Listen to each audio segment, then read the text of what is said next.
Saint झोवियर प्रभृती ह्या ख्रिस्ती पाद्र्यांच्या सतत हकाटीला कंटाळून पोर्तुगालच्या बादशहाने आपल्या शासकीय अधिकाऱ्यास ख्रिस्ती धर्मप्रचाराच्या कार्यात लवलेशही हयगत होता कामा नये, नाहीतर तुमची सगळी संपत्ती छिनावली जाईल, अशा कडक आज्ञाही मधून सोडल्या. तरीही तेवढ्याने समाधान न होता हा सेंट झोवियर आपल्या पोर्तुगालच्या बादशहाला धाडलेल्या दुसऱ्या एका पत्रात लिहितोच की आमचे हिंदूंना ख्रिस्ती करण्याचे कार्य अतिशय वेगाने फैलावत आहे. आमच्या प्रचारकाला पाहताच हिंदूंच्या खेड्यापाड्यात आमच्या भयाने पळापळी सुरू होते. इतके कडक उपाय आम्ही जे हिंदू ख्रिस्ती होणार नाहीत त्यांना दंड करताना योजतो. सामान्य हिंदू खेडवळांचीच गोष्ट काय, पण आम्ही पकडून बंदीगृहात टाकून सैतानाने पछाडलेल्या त्या हिंदूंच्या मोठमोठ्या देवस्थानांच्या आचार्यांची, मठाध्यक्षांची आणि नगरातील श्रीमंत हिंदूंची शारीरिक माराखाली जी लांडगेतोड करतो, तिच्या भयामुळे अनेक ठिकाणचे हिंदूच्या देवालयाचे पुजारी त्यांच्या मूर्ती घेऊन गुप्त रूपाने गोमंतकाबाहेर पळून जात आहेत. त्यांची सारी संपत्ती आम्ही हिरावून घेतो, मूर्ती फोडून टाकतो, देवालय पाडून टाकतो. चाबकाच्या फटकाऱ्याखाली त्यांची शरीरे सोलून काढतो. आम्हाला त्या कामात आता उदंड यश येत चालले आहे. फार काय तर का हे ब्राह्मण लोक तेवढे माझ्या मार्गात आडवे येते ना, तर मी साऱ्या हिंदुस्थानभर बोलता बोलता ख्रिश्चन धर्माचा प्रसार करू शकलो असतो. सेंट झोवियरची त्यानंतरची इतर अनन्वित कृत्ये आणि हिंदू लोकांवर त्याने आणि त्याच्या नंतरच्या आलेल्या शेकडो पोर्तुगीज पाद्र्यांनी त्याच प्रकारच्या हिंदूंच्या केलेल्या अनन्वित धार्मिक छळाची माहिती स्थलाभावी येथे देता येत नाही. उत्तरेकडील सर्व प्रांतातून हिंदू समाजाला केवळ मुसलमानांच्याच काय त्या धर्मछळांना तोंड द्यावे लागले आहे, पण विंध्याद्रीच्या दक्षिणेकडील रामेश्वरापर्यंतच्या हिंदूंना मुसलमानांच्या ज्या 5 स्वतंत्र पातशाह्या ह्या दक्षिणेत नांदत राहिल्या, त्यांच्या सतत भ्रष्टीकरणाच्या प्राणघातक जाचासच काय तेवढे बळी पडावे लागले नाही, तर मुसलमानांहूनही क्रूर असणाऱ्या पोर्तुगीजांनी हिंदूंच्या ख्रिस्तीकरणासाठी जो हिंदूंचा भयंकर छळ केला, त्यासही बळी पडावे लागले, तोंड द्यावे लागले. तो सर्व हृदयद्रावक वृत्तांत समजावून घेण्याची ज्यांना इच्छा असेल त्यांना तो सर्व वृत्तांत सी.एस. हिंदूज डे गोवा रिपब्लिक पोर्ट्युगेस ह्या नावाच्या थेट पोर्तुगीज ग्रंथात ग्रंथलेल्या सापडेल. ह्या ग्रंथाचे भाषांतर इंग्रजीमध्ये झालेले आहे आणि मराठीमध्येही होत होते अशी माहिती मिळते. याच ग्रंथाचे नाव अशा करता दिले की ख्रिस्ती धर्म प्रचारासाठी पोर्तुगीजांनी केलेल्या हिंदूंच्या धार्मिक छळाची, मुसलमानांनाही लाजविणारी अत्याचार कृत्ये आणि त्यांच्या हिंदुस्थानातील एकंदरीत इतिहास अनेक लहान मोठ्या ग्रंथात वर्णिलेला आहे. पण वर दिलेल्या पोर्तुगीज इतिहासाचे वैशिष्ट्य हे आहे की तो सर्व इतिहास डॉ. पेटेनियो नोरोहुआ यांनी लिहिलेला असून हे गृहस्थ पोर्तुगीज सरकारच्या सुप्रीम हायकोर्टाचेच न्यायाधीश होते. पोर्तुगीज लोकांना आपल्या इतिहासाविषयीची उलटसुलट सर्व राजकीय कागदपत्रे प्राचीन कालापासून जतन करून ठेवण्याची एक प्रामाणिकपणाची सवय आहे आणि ते वृत्त भांडार अभ्यासून वाचावयास देण्याची त्यांची पुरातन रीत आहे. आणि त्यातही ते स्वतः पोर्तुगीज यास्तव त्यांना तेथील सर्व ग्रंथ पूर्णपणे प्रकटपणे अभ्यासण्याची विनाअट मोकळीक मिळाली.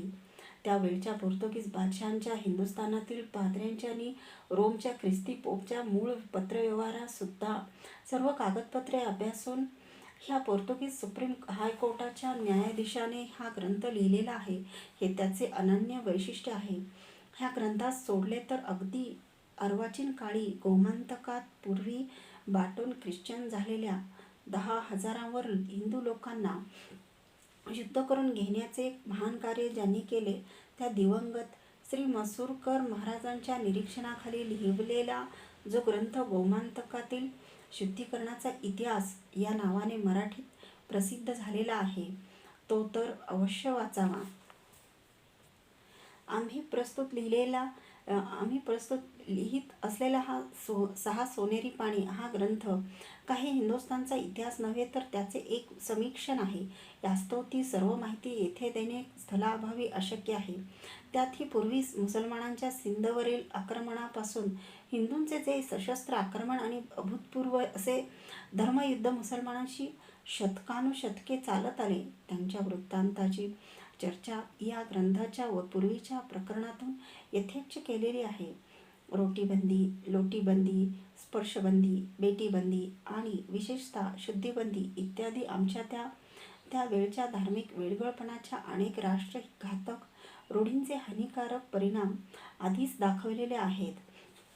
या पोर्तुगीजांच्या आगमनानंतर त्यांच्याशी आणि एकंदरीत ख्रिस्ती धर्मप्रचारकांशी आणि ख्रिस्ती राष्ट्रांशीही जी तशीच अत्याचारी निसशस्त्र धर्मयुद्धे झाली, त्यांनाही तीच सारी चर्चा शब्दनशब्द लागू पडते इतके सांगितले म्हणजे पुरे. येथे हेही ध्यानात ठेवले पाहिजे की याच वेळी अरब आणि ख्रिस्ती राष्ट्रे यांनी दक्षिण समुद्रावर आपली सत्ता स्थापून हिंदू चीनपर्यंत पसरलेल्या पूर्वीच्या आमच्या हिंदू बौद्ध साम्राज्यावरही राजकीय नि धार्मिक आक्रमणे करून तिकडील कोट्यावधी हिंदूंना धर्मभ्रष्ट केले व त्यांची राज्येही ह्या अत्याचारी शत्रूंनी हरण केली. त्यामुळे समुद्रबंदीची नवी बेडी हिंदूंनी आपल्या पायात आपणहून ठोकून कशी घेतली याचे समुद्रबंदी केव्हा झाली यात विवेचन केलेच आहे. त्यामुळे एकंदर हिंदू राष्ट्राच्या राज्यसत्तेची नि धर्मसत्तेचीच काय ती हानी झाली असे नव्हे तर हिंदूच्या विशाल सामुद्रिक दृष्टीचीही हानी झाली.